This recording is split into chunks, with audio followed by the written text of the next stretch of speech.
رسول اللہ صلی اللہ علیہ وسلم ایک دن حضرت عائشہ رضی اللہ تعالی عنہا کے پاس آئے۔ اس وقت ایک عورت حضرت عائشہ رضی اللہ تعالی عنہا کے پاس بیٹھی تھی۔ آپ صلی اللہ علیہ وسلم نے دریافت کیا، یہ کون ہے؟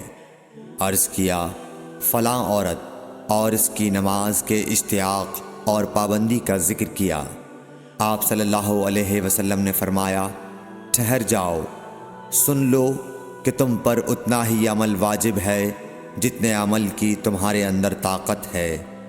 اللہ کی قسم، ثواب دینے سے اللہ نہیں اکتاتا، مگر تم عمل کرتے کرتے اکتا جاؤ گے، اور اللہ کو دین کا وہی عمل زیادہ پسند ہے جس کی ہمیشہ پابندی کی جا سکے، اور انسان بغیر اکتائے اسے انجام دے۔ صحیح بخاری، حدیث نمبر 43۔